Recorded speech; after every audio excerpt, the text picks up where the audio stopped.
the thing with MNM, right? There's not a lot of teams. If you only watch League of Legends, you probably don't think of MNM as a star-spec organization. Yeah. But they're really huge in Rainbow Six. I mean, they're great in Trackmania too. It's just in League where they've not really been able to fully get that through. But this is actually a fairly achieved organization. And as the apparently biggest fan, very wholesome that they actually got a fan. So far, the teams have just made something up. Australia's literally showed up with a fan. You're not wrong. Yeah. Well, obviously that fan there looking forward to this game and hoping that their team can do the business over NYYRIKKI. So let's talk a little bit about MNM. Trouble, their lineup obviously going into this one, and while Goldberger's not feeling all that positive about their chances in this game, how do you feel? I feel like the top side of the map in particular, because they have played previously together, like Kalem, Soph, and Chimera were playing in Resolve, if I'm not wrong. They've played for a long time together, and I felt like there should be a lot more synergy towards the top side of the map. I feel like Soph sometimes has fallen a little bit behind, and then when I'm looking towards the bot side of the map, I feel like one of the games they did win very convincingly, it was Shredder on the Nautilus, literally roaming top, mid, jungle. He was literally everywhere on that Nautilus, and Michigo onto his Samira. And I'm just, ever since I've seen like Shredder fall back to the Lulu kind of champions, the Enchanters in the bot lane, he just didn't have that much impact. And I would just like to see this guy play aggressive, roam the map, get kills for his team. Awesome. All right. Well, we'll see if that actually happens with the aggressive play here. Quickly got to actually change kind of track here. Goldberg, I've got to ask you about NYYRIKKI, because this game is actually pretty quickly underway. So I want to get your initial feelings. You've already said you feel like they have the advantage going into this one. Well, actually, usually I would talk about their bot lane, but when they were playing against JDXL, the bot lane was kind of the lane falling through a little bit, with the rest of the map actually coming up to contest. Normally with NYYRIKKI, I would always, once again, line down towards that bot side, but there is a potential top side matchup to have here because of what Trouble is mentioning with MNM. Flipper looked good as against JDXL too, so this might be a jungle matchup once again that can kind of turn the tides of their teams. All right, well, I tell you something, we are ready to go straight to the pick and ban phase for this one. Our analysts think it could be a little bit of a jungle that we need to keep an eye out for in the draft stage. Trouble, what do you expect to see off the rip? Okay, so thinking about what could we potentially see from the side of NYYRIKKI, I'm looking at the bot side of the map, I'm looking at Michigo and Shredder, if they want possibly this Samira Nautilus again to come into fruition. And then, but we also have Chimera, who plays very niche picks like the Lissandra and the Anivia that can ruin people's days. And then on the other hand, we have the Renatas, the Lucians, the Talias, very prominent in the meta right now that just need to get out, and the Senna as well, of course. Interesting to see that from blue side though. Usually, you know, you allow red side to have some of these power picks because you of course have that first pick that you love having on the blue side instead. Some of these red bans, must bans, if that's what we want to call them, is now coming through instead to Talia, as just mentioned. Wukong, once again, it's very interesting. MNM is taking away some of these power picks that you'd usually evolve, so you have the benefit of picking it yourself. So Lucian's not banned, and Gwen, very importantly, is not banned.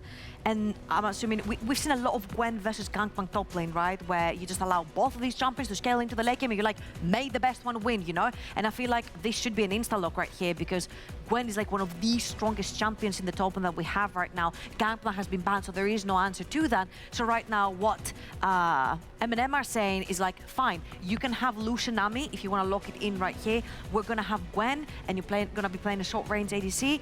Good luck in the late game.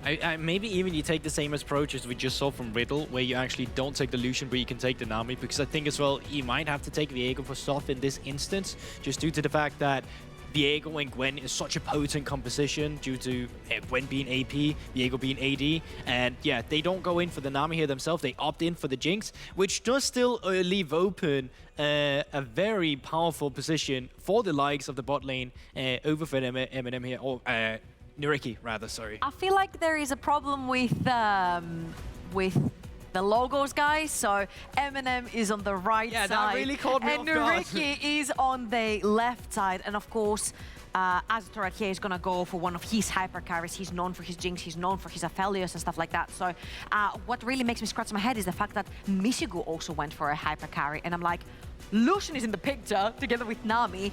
These two guys on the AD carries are just so freaking good, and so far nobody has picked the Lucian. There's still a possibility for a Lucian to maybe go towards that mid lane, but so far both of these carries just completely strayed away from it, and we're like, we're just gonna play hyper carry for late game. Do we think that's something that both teams have kind of gone into their game plan and say, hey, this may not be here, we're not going to bank on it, and now that it is still available, they've kind of not well, not kind of guessed that it's going to be there, but gone, hey, oh, actually, do we take this? Do we adjust our game plan going in?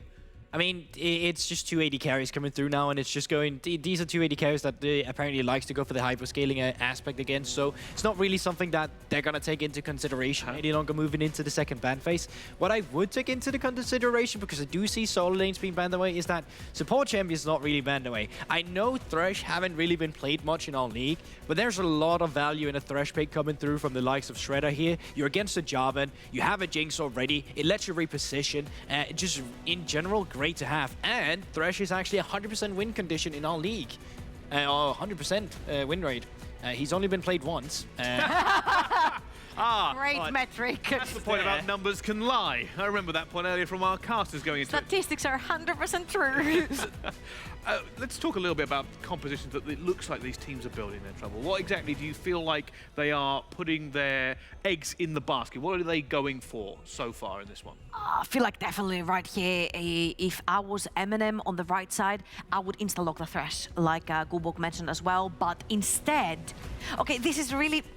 It's tricky. Okay, this is really tricky because top lane has already showed, right? It's the Gwen, so you're gonna pick the Camille into it, and yeah, you lock in technically the Aphelios, but like who you diving in with? Maybe the Ahri. I just feel like the MNM composition so far looks a little bit disjointed. Again, for everyone at home, the logos are the opposite way around, so MNM on the right and Ricky on the left. So far, I really like if this Nautilus actually gets taken away. There is so much CC, so much lockdown for that Jinx, together with the Jarvan and having the Gwen jump in, that so far I feel like NYYRIKKI are taking away all of the tools from MNM, and for me, MNM's draft looks a little bit disjointed, like a peeling jungler, but an all-in top lane and mid, and then a hyper-scaling AD carry that has no protection so far, unless you go for Lulu here.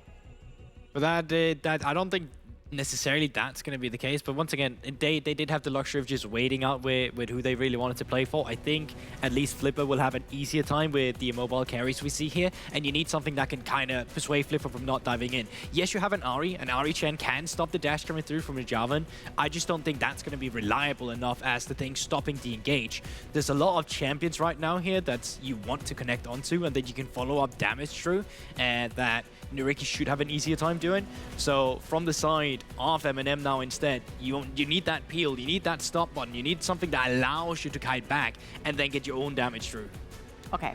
I like the Leona a lot from Shredder because I'm like, oh, please do not give me another Lulu, do not give me a Yuumi, give me something that can roam them up. Leona can roam them up. You can go in the mid lane, Swain extremely immobile, specifically before level 6 as well, before he gets all that healing for his kit. You can actually go towards mid, you can actually go towards top lane, get that Camille ahead. So I'd like to see Shredder moving again all over the map. My only problem is you leave that Jinx all alone in the bot lane versus a Nautilus Aphelios, and it gets really tricky. That's not the only part. Something that's very scary is Ahri pre-6. If you don't have your flash, if that gets blown immediately, you're against Swain Jarvan. Like, as soon as you don't have mobility... And Nautilus. They possibly. will just, yeah, but that's the thing. They will just roam in and they will just die. Or you will just die, rather. So I think the early game is really, they have to be clear-cut from the likes of MNM, where they're not making too many mistakes, and they can allow themselves after 6, then be more reliable with their plays. Get the Leona out of the map, as you're talking about, have a solar flare, have a way of engage, and try to get goal leads through that means. All right, okay, awesome. Well, we spoke about the teams, we've got their players, their journeys, and now the pick and ban phase is in. That only leaves one last thing, the final predictions of how we think it is going to go. Now we have all the information on the table. Trouble, I'll start with you. Who's walking away with a W? I just really like what NYYRIKKI have drafted right there. Again, they're playing for Asdor, they're creating space for Asdor with Jarvan and Gwen, so I think it's a recipe for success for them. Okay. Yeah, the only way I see if MNM can snowball the top side of the map where they just kind of run away with it, maybe they have a leeway to get into it, but I think, once again, NYYRIKKI has some decent pieces to work with, and I think there's an easier execution to come through there. All right, well, you picked NYYRIKKI earlier on before we even got to the big and ban phase, and it feels like you're even more confident now that you've seen everything play out for them as well. I suppose the only thing that actually remains is for the game to get underway. So, let's throw it over to our casters for this one. You know them, you love them, Viperun and Yamada. What is good, gamers? No? Is that not? What Trouble said. I don't know if you've got to pick that. You're a cringer. Anyway, MNM NYYRIKKI. Pretty exciting drafts. Had a lot of breakdown there. No. But, oh no. Excuse you? Yes. Friend? Not you. Her. It's, Could I?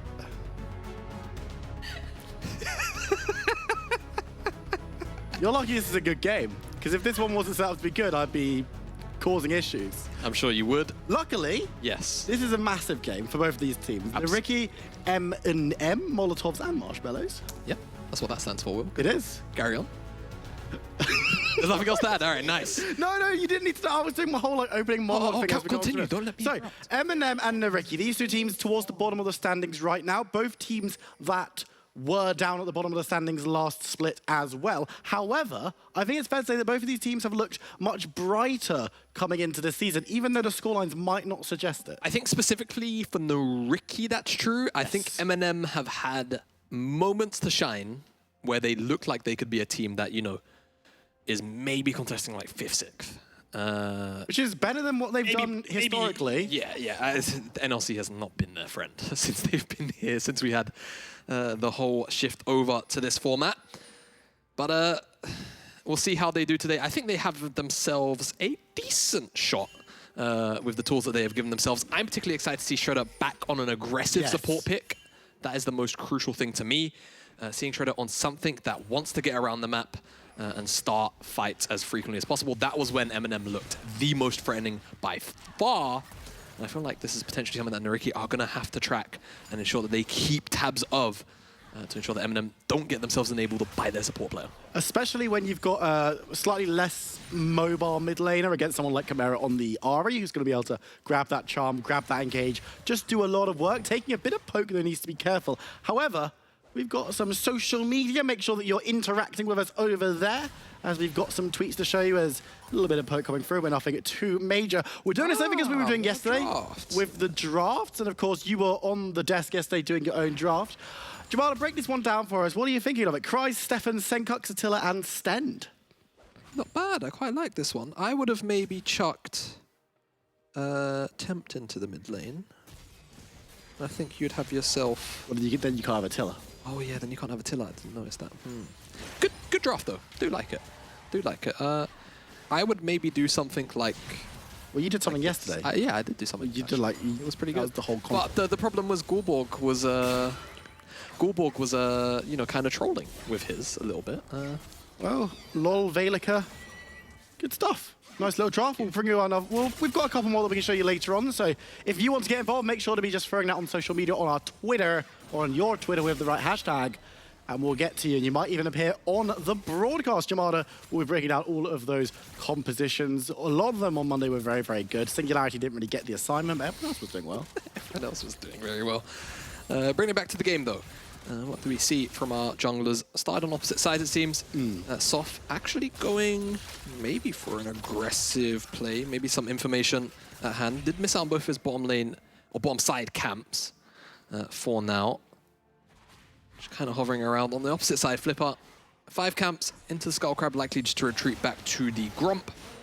A lot of information already provided. And actually, it just seems like this one I was talking about. Shredder being able to move from the bottom lane. And like you said, pick on the mobile mid laner like the Swain. Definitely a big point of contention potentially for NYYRIKKI to look to stand up to. But I think Swain actually is a pick we haven't seen too much in the NLC. It's something that's propped up a lot, in particular in the LPL, as a near consistent pick. We did see it a little bit more on Monday. I believe we saw it twice on Monday. Yeah. So it might just be a case of our teams, as we talked about, they started on the last patch, so things were a Less bit different. time in general to practice. There's much less time to practice and develop the patch, and with Tier 1 regions coming back, of course, NEC back this weekend, teams will be able to look a little bit more at what the very highest level of play is doing. But it'll be interesting to see what this Swain builds, because we've seen a lot of the Imperial Mandate going around in this league. Loads of builds with Swain. I think that's the spooky thing when it comes to this champion. Imperial Mandate into Rayla is really cheap. An efficient 2-item power spike. You see things like the Leandries coming into a more traditional mage build. Sometimes Zhonya's will follow, but also some of the more oppressive builds I find are things like Leandries into like Frozen Heart or Force of Nature, where you have a bunch of haste or a bunch of resistance to magic damage, and you just kind of become unkillable. Drain healing off of the ultimates, but we'll see what Eero wants to do. I expect, given the fact that both his side lanes, Banderas, Azator on the Gwen and the Aphelios respectively, have champions that kind of hit, you know, those sort of critical mass points 2 items onwards, I expect to see a slightly cheaper build come out of him, but we'll see and ensure that we keep tabs on it. MNM on the opposite side, though, no slouches in the scaling department either. No. But I feel like it's definitely going to be a difficult thing to navigate. I feel most people would maybe have NYYRIKKI down as the stronger team fighting composition with the Jarvan, with the Swain, a lot more zoning tools to allow Azator to do his thing. And I feel like MNM, you know, as a composition, probably looking to mostly be the aggressor, but I think when you see Nautilus and Jarvan on the opposite side, maybe you want to sort of take a foot back in that regard. And honestly, I don't think their composition does too terribly at dealing with that either. I just feel like Mishigu might have a bit of a hard time surviving as an individual, and that's where MNM as a team will have to play into trying to keep their AD carry alive. But what isn't staying alive is this Dragon. Bottom side priority, mid lane priority just turns into an easy take for the Molotovs and Marshmallows. Other way around, Marshmallows, Molotovs. But pick up their first Dragon of the game. Wait, is it Marshmallows first? Pretty sure it's... Is it? I think it's I was Molotovs. on this team. I'm pretty sure it's Molotovs and Marshmallows. Yeah, no, I said it right the first time. Don't know why I don't I think. But you're the one who was on the team, so now you're making me question. Moving swiftly on. You're a bad fan. Padex players. Flipper's going to find Calum here, but it was actually Soft finding Era in the mid lane. This could just turn into an outright skirmish. Is the one who's aggressing. You've got to imagine Era's on the side. They're looking to catch someone out. We'll be able to do so, but MNM are diving forward aggressively. They've got good target acquisition, and they'll acquire first blood as well. Absolute stellar stuff from Chimera to just get that flash charm in. As soon as that Spectral Maw lands, no hesitation to ensure they try and lock down the Gwen. And it's just members moving first from MNM's side. Era also had to blow his flash, and Banderas had no flash to get off that chain CC, unfortunately. Positive start for MNM. They get the Dragon, they get the first blood on the top side of the map, but what else can they turn it into? Soft has to help Chimera crash this wave in the mid lane to ensure that he gets a decent back. We'll get to see how this all started, and it seems like it was from the mid lane as well. Soft trying to catch out the Swain, but on the top side, Calum rotates down. Flipper kind of catches him out as he exits the jungle. Flipper's allowed to go over the wall, but you can see Spectral Maw. Chimera just catches that immediately. The bar is so close to being finished off. If he had flash, he still would have been able to have gotten out of that chain CC. And that first blood goes into Calum's hands, which honestly, considering a little bit farther down behind in the CS department, and also the fact that Camille wants to be, you know, mostly a side lane threat, I would imagine, in this game.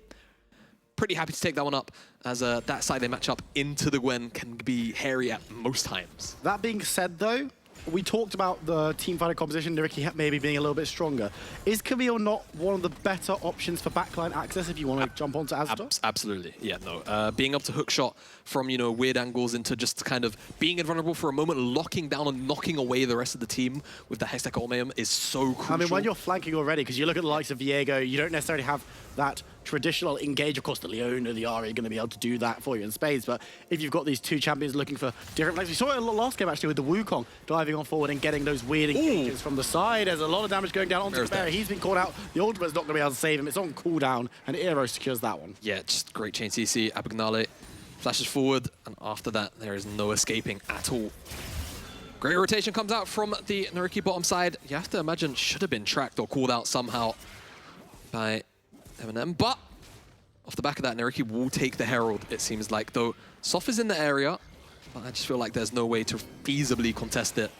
And unfortunately, it means Herald will go down, and NYYRIKKI positively will hopefully be able to use this for themselves to try and get back some of the gold that they lost from the First Blood play as well. But they're actually up 500 now. Yeah, they are there. Finding themselves a small lead. Of course, there's plenty of gold still on the map. Plates are going to be up for another 5 minutes, so both teams are going to be trying to make moves on those ones, including Mishigu in the bot side alongside Shredder. Maybe I'll take their first one. They're looking for a dive on Astor, going to be caught out, but the minion takes the zap, which could be huge, and Shredder goes down. Big question mark from me. Now Soft is here. He will clean it up, but he's dead. He...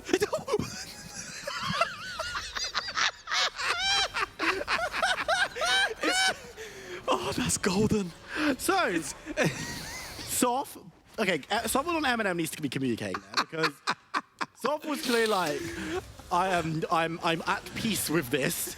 And then Mishigu was like, well, I have heal. This is going to... Soft just opened his arms and said, take me, great beyond. And then Mishigu just rugby tackles him out of tower range. But we have to say, this dive though, yeah, Shredder, just a little bit too early. You have Soft coming down, but I think what makes this play be rushed is the fact that Azator takes the wave so quickly that I think it just panics Shredder into wanting to take this. Otherwise, maybe they're thinking the play takes a little bit too long to pull off. But this is just great. He just stands so he's like, I'm dead. Yeah, I'm probably dead. Levels up and gets the heal, and that's what keeps him alive. Perfectly balanced, as all things should be. Yes, I can't imagine the comms off the back. I like to think it's just silence. Dead silence. I hope it was. But MNM, they get their dive off. But the thing is, Azatol probably not feeling too sore about that because he got the massive wave beforehand anyway. So it's not like he felt a massive margin behind. In fact, he's still equal in XP to Mishgu as Kalem gets forced out. But this is what I was talking about. This matchup up in the top side, it can be a bit of a perilous one. As Flipper... His ultimate available is maybe looking towards Kalem. Will be able to get the characters, but the ultimate is away. Flipper slowed down, take it out. Kalem with the fancy feet, or the fancy knife legs. That's just bold. Bold from Flipper, honestly, because realistically, he should know Kalem has the ultimate, and if he doesn't land the flag and drag knock-up to try and chain the ultimate in for the burst damage, he's not going to find the execute. No way. And I think even at best, that is probably a 1-for-1 at most times. And now that means there is no real effective cross-map for NYYRIKKI, and MNM are going to pick up this dragon, not just for free, but actually at a surplus. And that is going to be very, very disastrous. We've seen so often in these tournaments so far, in the NLC, the idea that you make those aggressive plays early, one team does that, the other team gets something on the other side of the map, whether that be a plate, whether that be a dragon is very, very common to see, as we have seen our Soul will be Infernal. But if you're making the play and it goes wrong, you lose out. He was coming back up for round 2. But Chimera was rotating up towards the top side, and I think the fact that there was Fog of War from the mid laner just dissuaded Flipper from returning back to the top side, as I think the wave additionally was dying on top of that. But Abagnale, he's back for round 2, but he is likely just going to finish up the channel on the recall. That will indeed happen. We have Infernal Soul. Well, we don't. Rift.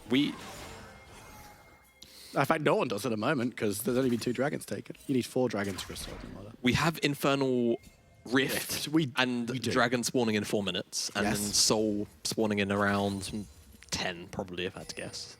Depending on if MNM take the... Wait, what time is that going to be? 22. Yeah, and you're writing this down, okay.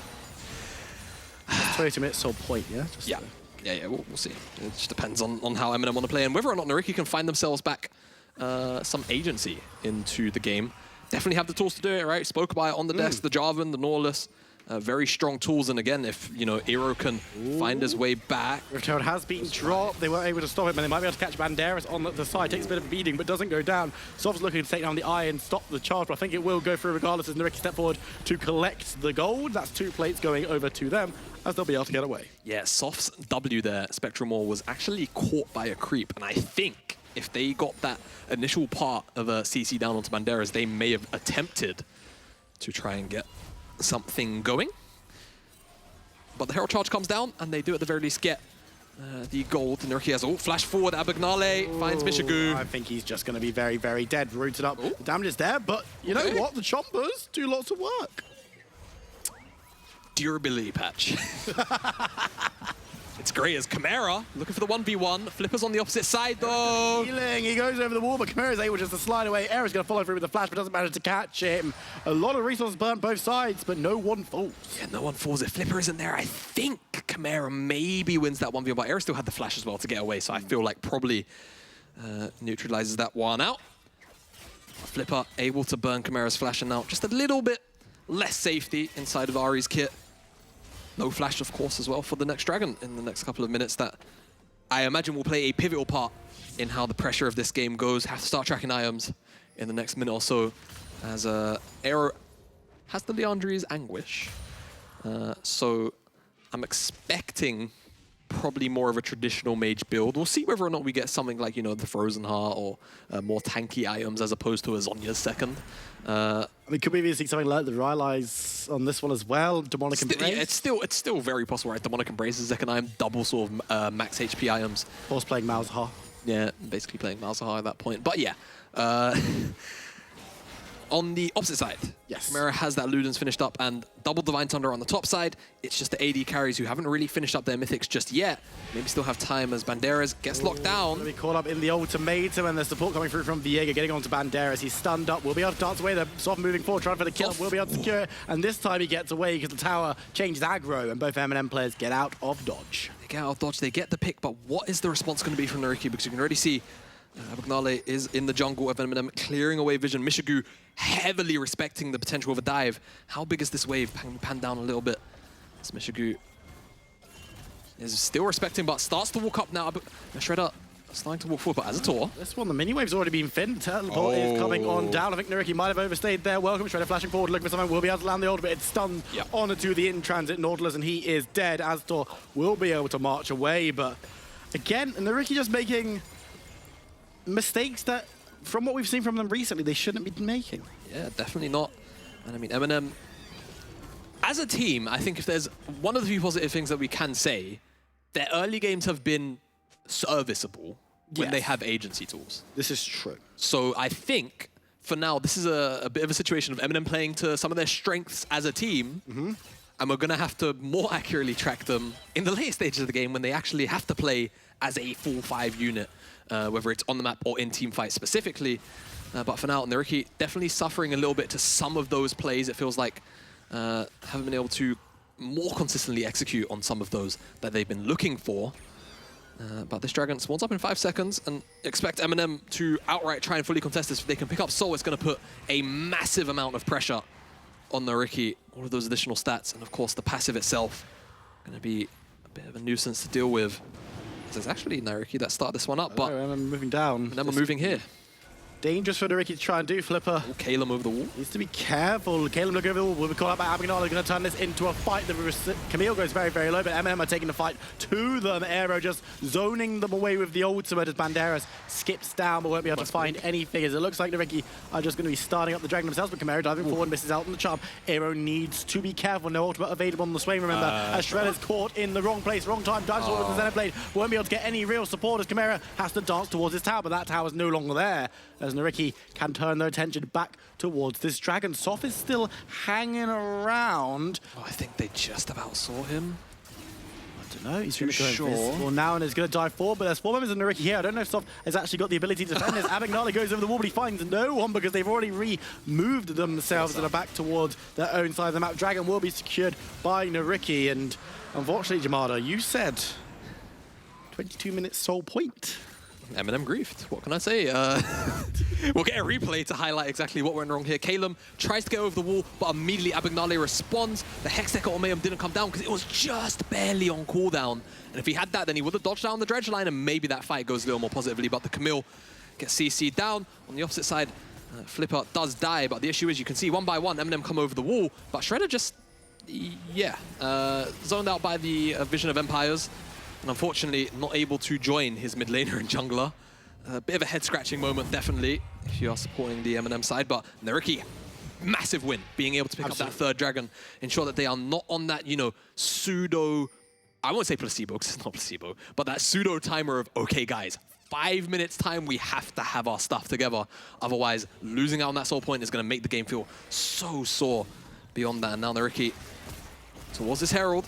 They also have themselves almost a 2,000 gold lead. Going to be feeling pretty comfortable to start up, and MNM doesn't even seem like they are willing to contest it. Chimera's on the bottom side looking to maybe try and cross-map this.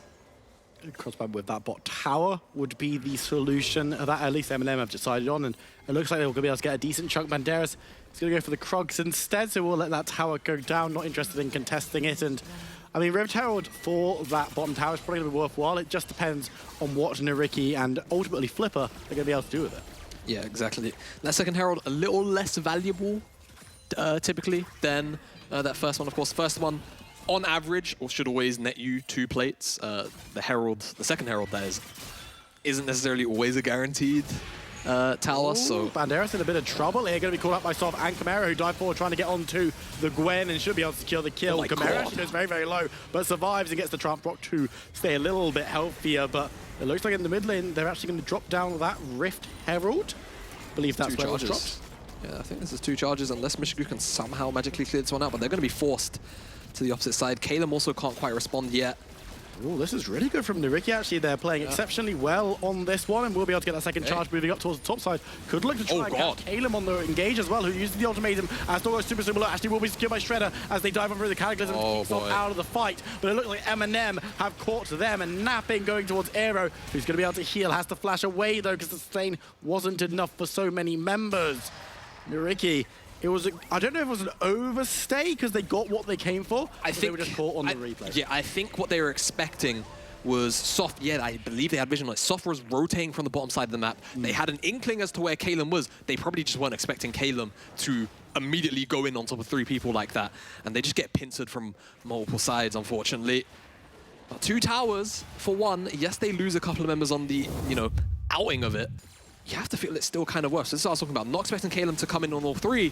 Calem jumps over Flipper, so he kind of just breaks his ankles a little bit. Azator dies, Abagnale left to the wolves. Flipper not able to be bursted down because Mishigu has to burst his first target through, and Aero forced to flash over the wall so he doesn't die. But honestly, I think how far in is he? I'm not sure if he had the demonic embrace. I would have maybe fancied my chances with Flipper coming back in just because I like to limit test like that. But Aero does the correct and sensible thing, flashes out. Because if he dies there, you would almost guarantee MNM probably look towards the Baron. Had just spawned up. That's what I was scared of, Soft. Looking towards Banderas. We'll take the blast cone, and Shredder is there as well. It's a 2v1 onto the Gwen. He's going to get stunned up, taken out. And that'll be Soft securing the kill and the Gromp as well. Yeah, still gets his jungle camp. Soft in. Good stuff. As Banderas just kind of caught lacking, really, in the enemy jungle. Just wants a couple more resources for himself. 041 has really been picked on by the MNM side, and reflected by the opposite side. Calem 512 has been a driving factor for MNM in terms of damage. Now, I feel like that number that we had in the pre-show could potentially be skewed by the fact that Mishigu and Shredder have been having a miserable time in the bottom side. Yes. But still, coming out ahead in the top side, MNM giving him a whole bunch of resources, and despite that, Mishigu doesn't really find himself that far behind Azator. Only 500 gold. Pretty much at parity almost when you think about where we are in the game, realistically. But NYYRIKKI will have first move towards this river, and we'll see how MNM want to approach it. And they still have Calem on the top side of teleport, and MNM are going to probably clear out the wave as high as they can, but NYYRIKKI, again, having those towers be down, can pressure from Fog of War. You can see where Abagnale is. Can maybe even look for a pincer potentially, but look to Chimera as well on the minimap. I mean, keep eyes on Calem, because he's up on the top side, has that teleport available. Banderas, the same. The teleport's coming in from Kavil into Dragon Pit. It's going to be instantly responded to by Gwen, who could get caught out on the chompers, though. And Shredder's going to be standing on top. That could be a very dangerous position to be in as they go over the wall. So much damage onto Azator. He's already gone down. The damage coming from MNM is pretty decent. The members of NYYRIKKI, they're going golden to stay alive. Banderas needs to be careful. Gets minced through. They're going to grab Flipper as well. And NYYRIKKI in retreat. The members that are surviving, Abagnale and Aero, the only 2. As MNM will set themselves up for Dragon Soul. That was a 4v5, Aero wasn't there. If he was in that mixer, I promise you, I think NYYRIKKI would have kind of stomped that fight out. It took MNM quite a while to burst down the members of NYYRIKKI there, but Azator was the first one to go, and if he's not in a position to return damage, and Mishigu is, that's a fight that MNM are almost certainly always going to win. They pick up the third dragon, and they're looking towards Baron. No reason not to. We'll get a replay of this team fight, and it's actually an attempted pick onto Chimera, who's looking for a pincer movement, looking for a flank. They can't lock him down. It's Banderas that gets locked down by the chompers, and Azator kind of gives Calem access to this fight where he finds a hookshot stun onto 2 more members, which disables them from being able to return any more damage. But crucially, again, like we spoke about, Aero just simply wasn't there, only able to provide the W. If he was inside that Cataclysm mixer, I promise, the damage that would have came out from that man would have been absurd at the 2-item spike. But unfortunately for NYYRIKKI, the Swain wasn't there, and MNM capitalized. They don't take the Baron in the replay. They did not. But I imagine stern words were had about whether or not they should have. But for now, with 4 minutes left until that soul spawns up, we're going to see a huge shift of pressure towards the top side, start to suffocate NYYRIKKI out of vision. And actually, I think we could be in for a pick, potentially, but with Flipper on the Gromp, Calem thinks about it, but they turn around.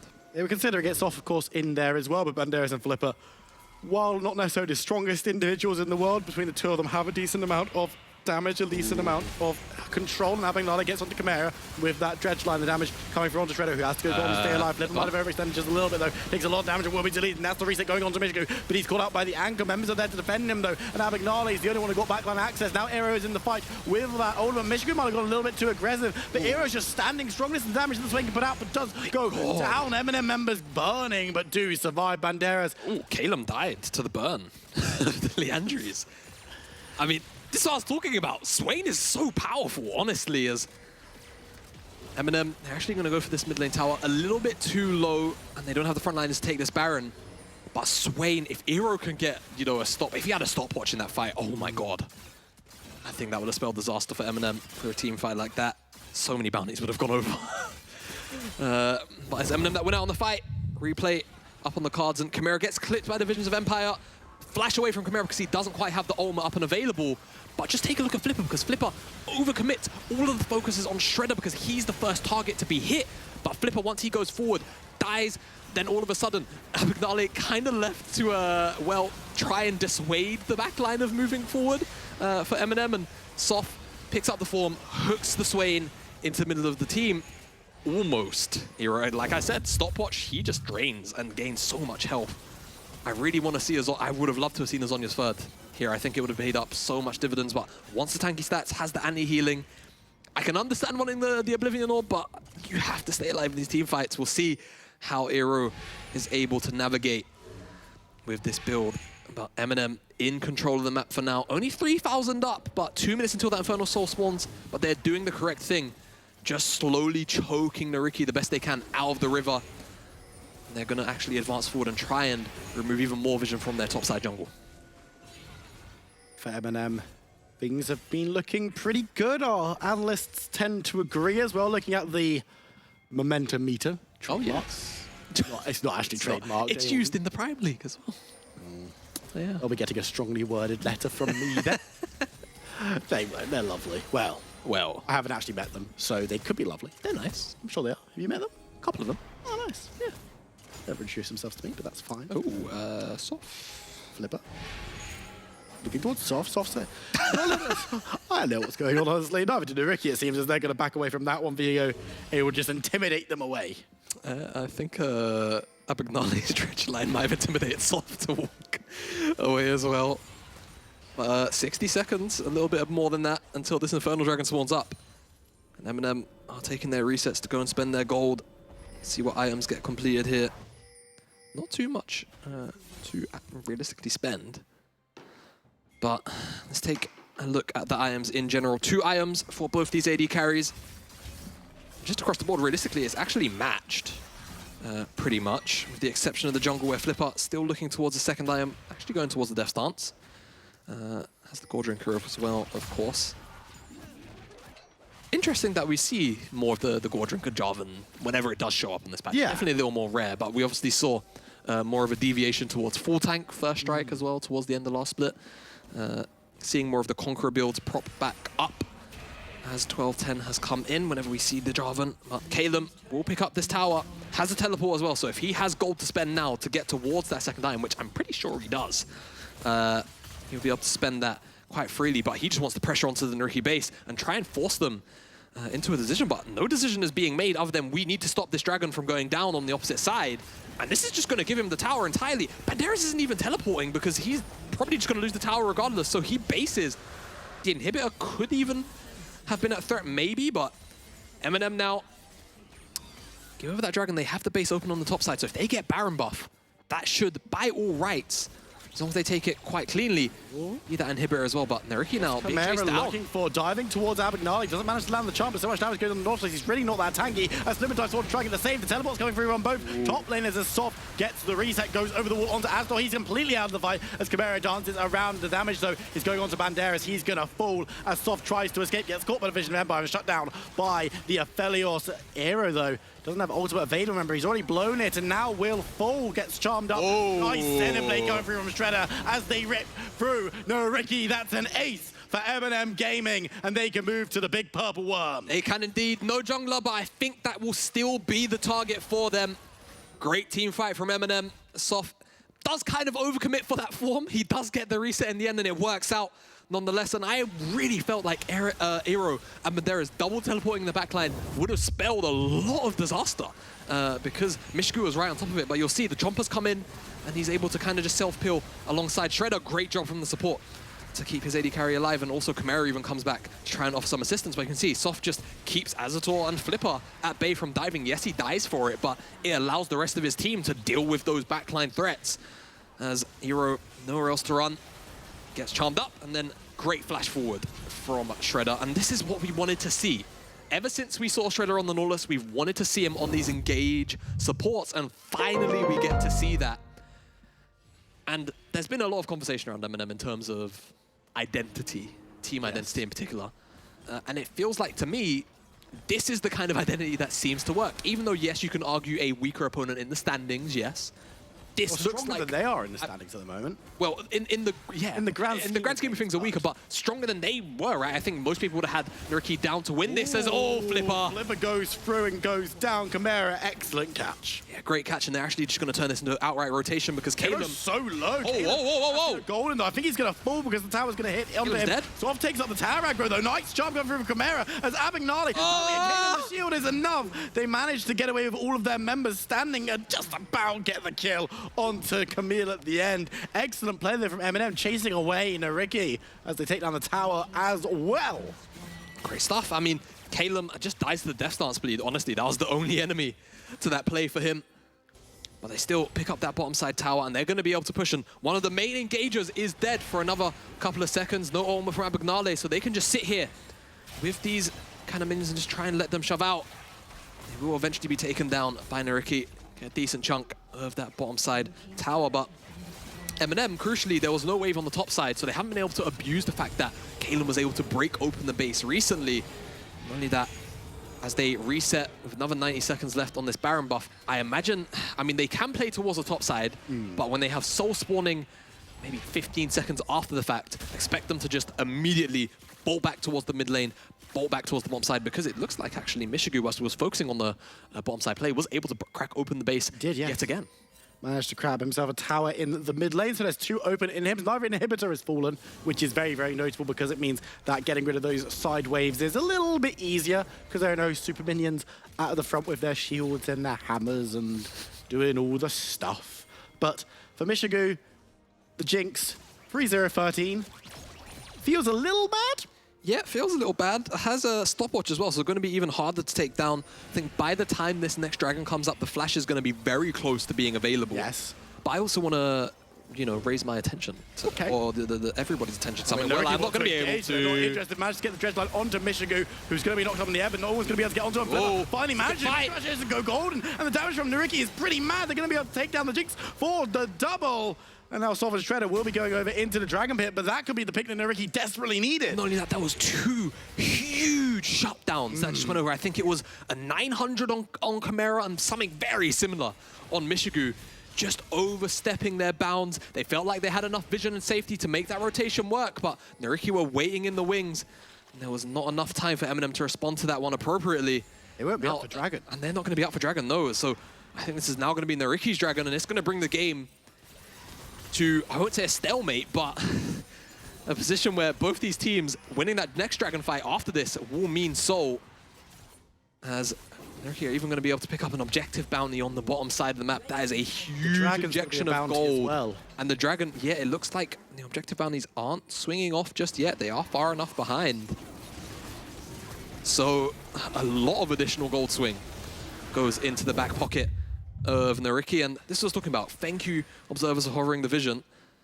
But on the opposite side, it's just, yeah, it's just a quick go button. It's the blast cone from the Infernal Rift that gives Banderas access, and the rest of NYYRIKKI are able to follow up. Great Cataclysm from Flipper. This is the time when you want to go in, when your members of the team can actually follow up. And finally, we get a good engage from the Jarvan, and the rest of the team are able to cut down those carries. That Dragon was picked up in the replay by NYYRIKKI. And now we are at soul point apiece. And what I wanted to, you know, bring our attention to was if NYYRIKKI's at home watching the NLC, which I'm not sure how busy he is today. Maybe make sure they use the Twitter handle hashtag NLC at home. Yes, of course. Don't forget that. Probably very happy with Chimera's build. Luden, Sork Boots, has a book, crucially. Full damage for Chimera. Ooh, go, go, go. Just something I wanted to highlight. Shout out to NYYRIKKI, as always. Our resident Ari lover. Hear me out. Iceborne Gauntlet into Gargoyle Stoneplate. For? Anyone. Why? It's funny, innit?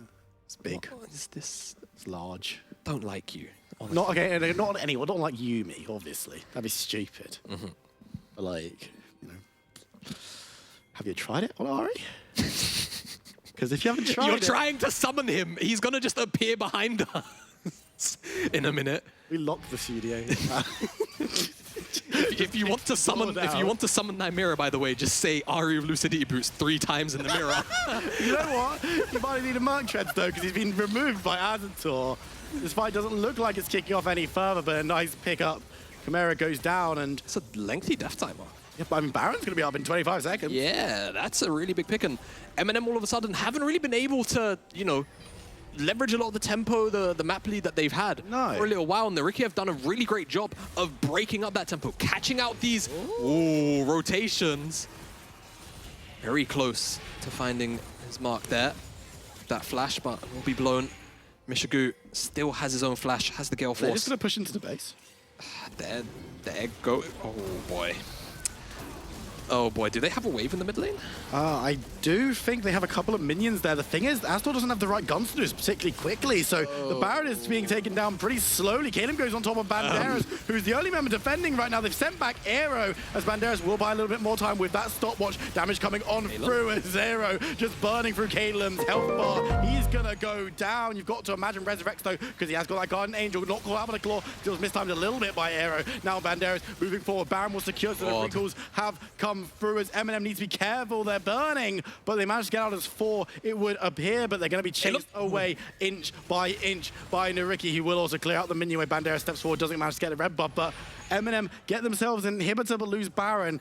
That doesn't seem super worth it. I don't know. Yeah, I mean, that Baron is going to persist over the Dragon Spawn, so the stats are still going to be there. They're still going to be able to, you know, use this Baron to potentially siege for the next couple of minutes before that Dragon as well, give them lane priority. Oh, Chimera goes looking towards Banderas. Great stuff. I mean, nice pick, shot down. I'm not sure how much it's going to get him. Obviously, that was a fair amount of gold. He's going to have to spend it. A nice little pick. Did blow both his summoners. That could be crucial. I don't know how much I agree with a pick like this. It's one of those things where, you know, the trade-off of, you know, expending your stuff now against having it at the later Dragon team fight. His summoners would be up earlier if he had Lucidity Boots. You are one more mention of Lucidity Boots Ari away from NYMYRIKKI just yoinking the mic from Maybe I want to see NYMYRIKKI. Maybe I want him to turn up. I wouldn't mind. Haven't seen him since last week. I haven't seen him since EUM, actually. You know? Yeah, there you go. It's been a long time. Did I tell you about the time I cast EUM semi-finals? Just... Okay, nice. Nice flex, bro. But MNM, even though they are against the Baron buff, find themselves with lane priority and control of the bottom side jungle, and the approach for NYYRIKKI is going to be that of In Darkness. That's 40 seconds until that spawns up. This is the end of the game, right? It has to be. Whoever gets this dragon, It has to unless be. they get wiped out in the fight that happens either before or just after it, you've got to imagine they go on to win this game. This game has been on a knife's edge for so long, 38 minutes already. As Mishigu is going to be able to get the slow onto Era. That could be a good target to catch out, actually. The Swain, but are just going to chase them back a little bit. The Baron buff is still running onto NYYRIKKI's members, so they're going to have a couple more combat stats for this Dragon. Spawning up in 10 seconds' time, but MNM do have control over the river entrances. Not going to let anyone from NYYRIKKI go through. Soft goes forward, but might have been caught out a little bit. Banderas goes in. Chimera's going to dive back forward, though, and half elf on the win could be massive. Soft goes low, chased away, dives away. Has to be resurrecting, though, as heal was also used. And now NYYRIKKI, they're going to float forward with Era at the vanguard, diving forward from Flimmer, but they can't find anything just yet. Soft has been flanking away, though, as Mishigu is free-firing, going towards Abagnale, looking for another. Will be able to find it. The reset's coming through as well. Banderas does My God, that's a tour. Soft going forward, and will be able to get onto Arrow. The resurrection coming through from Chimera, but it doesn't matter because Azator is ripping them to shreds. Triple kill from Aphelios, looking for the dragon, and that could be it. Teleport topside. Oh my God, it's a monumental throw. They're fighting on top of the Aphelios turret, and it's giving Azator so much damage. The death timers are still there. They won. They've got the game. NYYRIKKI are going to win this game. And MNM, we were like, they're so good early game. This is what we want to see. But you know what is a crucial part of the MNM playbook this season? Throwing away the early game as NYYRIKKI take down both towers and the Nexus. Finland triumph, Jamada. Well played, NYYRIKKI, honestly, to hold on for so long and give yourself the opportunity to fight back into that game. Extreme tenacity, realistically. There is no other way to put it.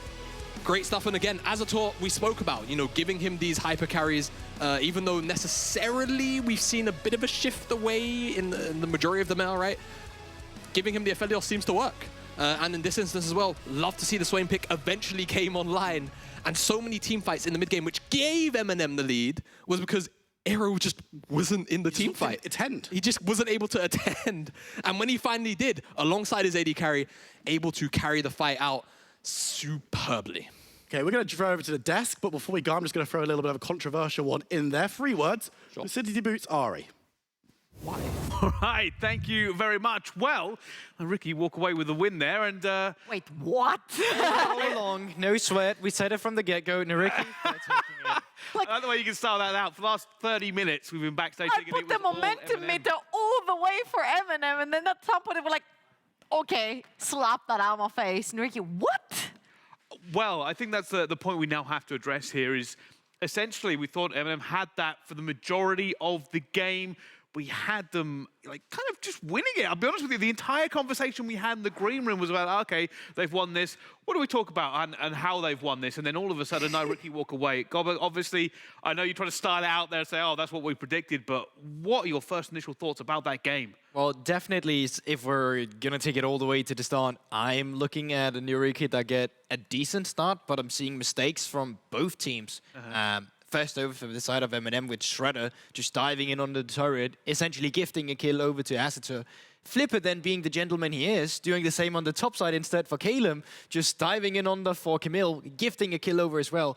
I'm not saying that we're watching the most cohesive league in the beginning. It's definitely being So what you're gifted a saying little is, bit. it's like, sir, have the win. No, I can't have it. You have it, sir. Yeah, You a little win. bit, a And little then it was bit. like a handshake of, thank you very much, sir, for giving me the Exactly. win. But then all the way till the end, no sir knew who was winning. I feel like the story starts from the bot lane. We mentioned how the Azator versus Misigu was going to be, you know, a 1 versus 1 or a 2 versus 2 with the supports obviously towards, and there was a particular dive in the bot lane, which actually I feel like it showed a little bit of MNM's weakness when it came to their cohesion and their communication, right? I don't know if we have it ready for the production to roll the clip. Here we go. Thank you so much, production.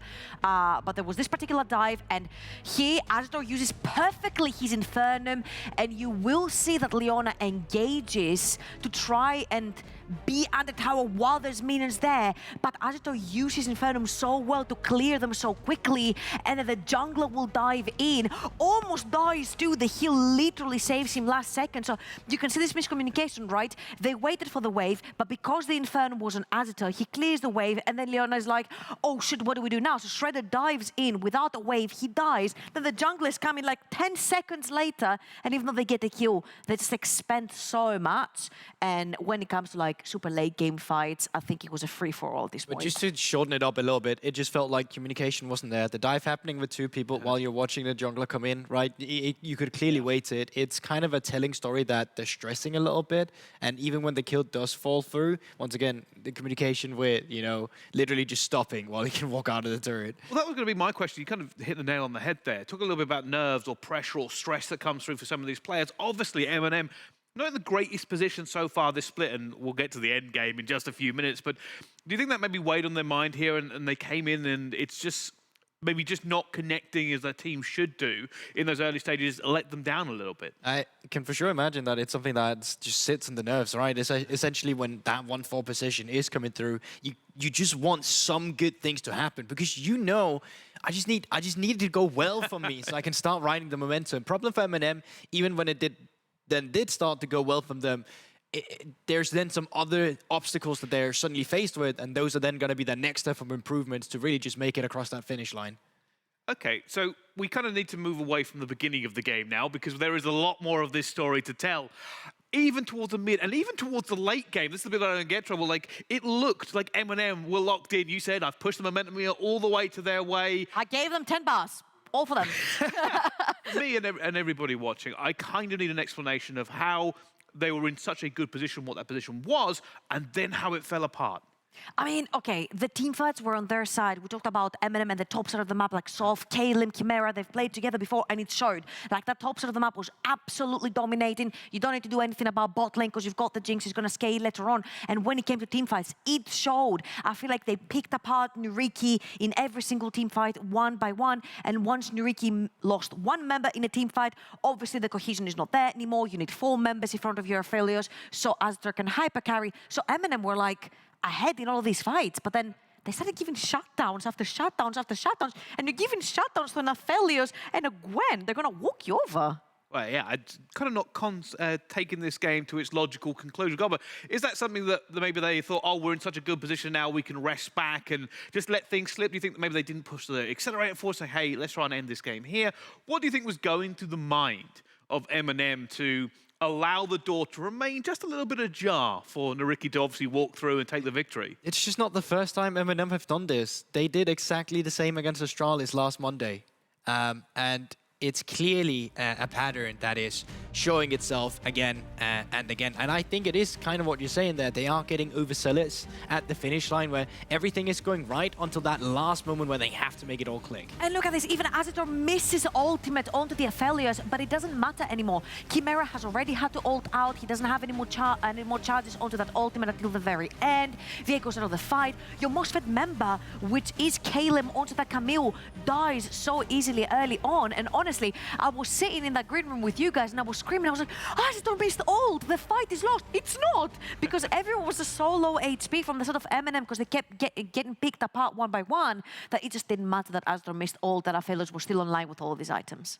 All right, okay, well, it looks like the team fights may have made a little bit of a difference as we walk away to the end of this story. But to help us retell exactly what could have happened in that one, I think it's time to go to an interview with, of course, the winning team, NYYRIKKI, and find out what exactly did happen. Because for me, obviously, watching this as a little bit of a noob, I will say this, coming in, it did seem all locked up. But we can now jump on to the interview with NYYRIKKI, and I believe it's, I'll tell you what, Trouble, help me out with saying this one. Have I got this right? Abagnale. Yeah, there we go. He can help me out. Who's better than the person himself? So I've got to ask you, first of all, congratulations. But as we go into this game, it was a tale of you losing it until it wasn't. How was the team feeling with all that pressure on you, knowing that you were behind?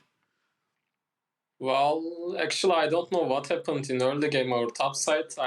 They kind of trolled and like they had fun. Then we just come back the game, so we had more fun, I guess. We had no pressure. We know we are gonna win this game anyway. I found a hook and then we keep getting like Nash and Drex, then we end up with winning. Okay, that's actually crazy to hear. The fact that you're sitting there and you're like, you know what? We didn't even sweat till the last minute. We knew we were going to win this game. We also had Banderas, I think, on Monday, and he said, yeah, we just easy make playoffs. That's not really a problem. And you're coming in with the same mentality, but please talk to me through like the whole stages of the game, because like top lane at some point was falling apart, mid lane was falling apart. You guys, like your ADC was getting dived down in the bot lane, taking one with him. So surely you thought you were going to win the game because you guys are confident, but what was the end game plan to like bring it back to the point where you can carry it? Well, actually, like we kind of entered in top side again, and our game plan just changed, and we just wanted to turtle the game and hold as much as we can, and we did, I guess. Like our plan just changed in the game. Okay, quick adaptation. A little bit of flexibility. It's always a very good thing to see coming through. I've got to say, you seem very relaxed about the fact that you've basically just overcome all of the odds going forward into this one. Tell me this. Did it at least get a little bit kind of frantic or a little bit of the heart pumping as we got into the final aspect of that game? Is that where the pressure really started to apply itself? Sorry, can you repeat again? I didn't get it. Towards that end of the game, you've seemed very calm in this interview, and for the majority of it, you said it was just a lot of fun, right? Towards the end of that game, did the team at least get a little bit maybe nervous? Maybe the adrenaline was pumping? No, not even a little bit. Just No, not calm, at- cool, and collected the entire way through. Hey, I tell you something, that is an admirable quality to have, especially going forward to it. How do you feel about your position then in the NLC at the moment? Obviously, that's another win on to your team and moving forward. Yeah, well, we lost in 2 games in first week, then we lost for GDXL. But we are working every day and we are improving day by day. I'm pretty sure we will do a playoff and we will go forward as much as we can. I'm like, it's fine for now. We are 3-3. Next week, hope we get 2-0 and we go like top 4, hopefully. That's all. I like, we trust each other and we are improving, so all good for us. Good to hear, good to hear. Obviously got a game plan in mind and just keep moving forward and keep winning games. Pretty simple. Thank you for joining us here in the NLC. I very much appreciate your insights into that game. I've got to say though, so cool, so calm, so collected. It's the whole team. But Darius came on Monday and he was like, you know what? I'm not even sweating. We're making playoffs. He was more relaxed than I was in the green Scott room. was like, what game we were? I didn't see us losing any game. He was like completely disconnected from the top side of the map. He's like, I didn't see anyone losing. Well, he was any right. point." Him and Acetone more than one shot. Well, at least Acetone most of all, right? So I guess he just knows his duo. He knows what he's capable of, and it's like, I've seen us win worse. That's our comfort zone, guys. That's a confidence thing with the team, though, right? Like, it has to be. If you're sitting there and you're not stressed at any point about, oh, we're down quite significantly, that means there's no kind of frantic calls going in and say, hey, we need to do this objective, hey, we need to make this move or make this adaptation. It's just all in stride. Is that well practiced, or is that just basically the attitudes of the players on the squad? I feel that ties in a little bit with what Eriksson was saying earlier on, where he was like, yes, we were behind, but we weren't making any active moves on the map to get the game back on our hands.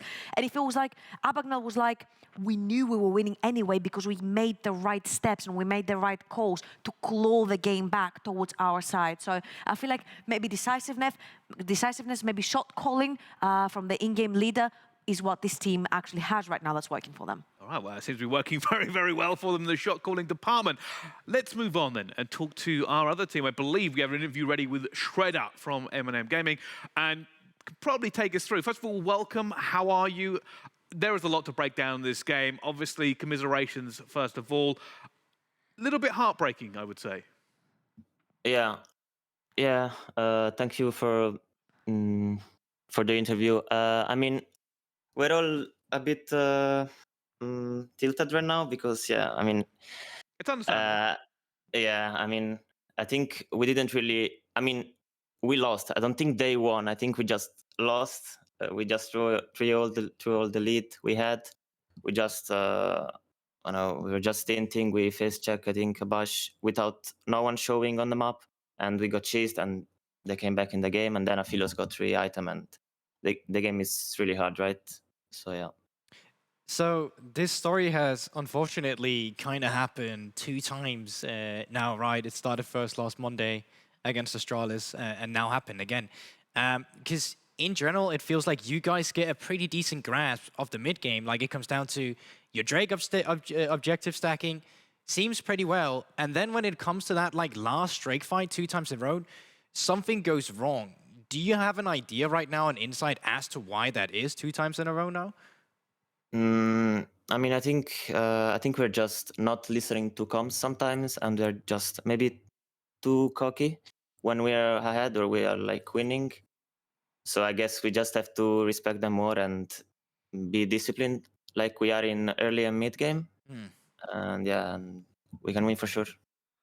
Obviously, losing a game that you guys tried so hard to win in the early game and snowball it to mid and all that is more heartbreaking than getting stomped, right? Getting stomped is like, yeah, okay, we died in all 3 lanes, it's whatever, brush it off. But obviously, getting that close to beating every team, I guess it's some sort of confidence boost as well, because it shows that like this roster actually has what it takes to win. You just have to refine a few small things. So talk to me a little bit about your roster and your ambitions coming in. Yeah, I mean, I think we're a really good roster. Like in general, everyone has a lot of potential. I think we showed that we can be a really good team. We bet X7 So like, I mean, it doesn't mean we are good, like for sure, right? But I think we showed that we can beat everyone and we can for sure make playoffs. And yeah, we just have to put the hard work, and we will get it for sure. I'm confident. I'm sure you will, guys. I think so as well. I think that's a silver lining we can kind of take away from that one as well. I appreciate you joining us here in the studio after what must have been a, as you said, tilting loss there in the end. But again, positives to take away. You can do the majority of the work. It's just this tiny little thumb screw you've got to turn to get it a bit different. So I appreciate you joining us here in the studio for the NLC. And we will see you some other time. Got to ask, though, about this. You know, Gobbo, you brought up a great point. You said this has happened a second time. Is it just the fact that it's high risk at the end or high pressure coming through? Or do you think there's maybe some preparation that they haven't got? He said, hey, we weren't listening to comms. That seems like a pretty fundamental thing to have in a game of League. I mean, he puts it pretty well himself, right? They get cocky, and you can see it because it's not right like they're just cocky as a team, just all committing to a bad team fight. It's even sometimes people will look for plays by themselves and as an individual. And it's not necessarily that they're doing that to just be like, it's not like in football where you want to be the kind of guy that's just all at the top so you can score as the forward. It's more like, you think you get this pick, you think it's going to go well, you think you can get the objective afterwards. Problem is, that's just not always how it goes. If you're a single man committing a play into a 5-man who's just waiting for you to commit to it, as it was against the Astralis last Monday, it's just not going to work out for you. So I think it just comes down to just replicate the first 3 steps you take in securing those strikes, and legit just do the same for the 4th. It's really not that difficult. I think it was like very high risk for low reward because they had already built such a ginormous lead for themselves that taking this small risk that would end the game like, 30 seconds earlier, I just don't think were worth it. Well, apparently they certainly weren't worth it. It definitely didn't play out for them, and it hasn't played out very well in our standings either. Of course, we have had a little bit of a change here, and MNM, they're now 1-5 going through this one. On the other side, of course, NYYRIKKI bring themselves a little bit even into this one and maybe stabilizing the boat a little, Goldberg. So if the all standings needs to keep staying mirrored, that means Bifrost will actually win the next game, so we can have that. So we can have that 5-1 coming. No, that's not going to make sense. It's all going to be broken today. No. That's unfortunate. Sorry, what was the question again? Sorry, I was asking about NYYRIKKI. Sorry, your question was so irrelevant because it broke his symmetry. Oh yeah, that's it. Obviously the point. He didn't even mention that what happens if Singularity win. Obviously, you know that could help if Bifrost bring it. No, it wouldn't. There would be 2 teams on 1 and 5. Oh, but then. Yes, it's still doable. It's still doable. You're right. You're 100% right. Symmetry is still possible. And that is the most important thing in the NLC. It doesn't matter about teams' individual journeys. So quickly, before we talk any more about symmetry, I have to ask about NYYRIKKI. 3-3 so far in this split. Do you think they're overachieving, underachieving? How do you feel about this team at the moment? It's so weird. Because I legit already was building a storyline for next week, even though I'm not here. That is like 0-2 for NYYRIKKI, and this week they came in just beating Bifrost the other week, where it's like, oh, they look like a team that's going to contest. And then after this week, it felt like, oh, they look like a team who's overachieving, as you're just saying right now. And I can't pinpoint it, because I don't think their wins are orchestrated in a way where I can say they're thought out. Yes, by Abagnale, it might seem like that, and he's very calm and collected about it and think they've got it. But the games are way too chaotic, and I wouldn't like... I wouldn't put my bet on them to just completely move on and take the games again and again and again. It's still going to be shaky. I'll put my finger on what's happening here. Okay. Azito's carry hat is being put on the second he touches 3 items. So do you get this guy on 3 items, he'll carry you the game. Like, the team knows how to proper team fight. If you're beaten by Frost in team fighting, your team is an exceptional team fighting team, and that's exactly what they have, especially with Azito on the hyper carry play. Also a small one. I think it also comes down to Flipper. Against some of the teams where they were winning, he got the jungle going for them as well. Even last Monday, despite their loss, when it was looking good for them, it was off the back that he got a few kills at the Herald. This time around, he didn't have any impact, and when you didn't have that impact, well, the game was way harder to play for you to the early to mid-game stages before Azito is live with his items. All right, and interesting then, basically neither team looking as dominant as they could be. Some flaws, some strengths. Yeah. Middle of the table maybe for NYYRIKKI could be just where they have to be at the moment, considering that they have a few issues, but also some strengths going forward. And MNM,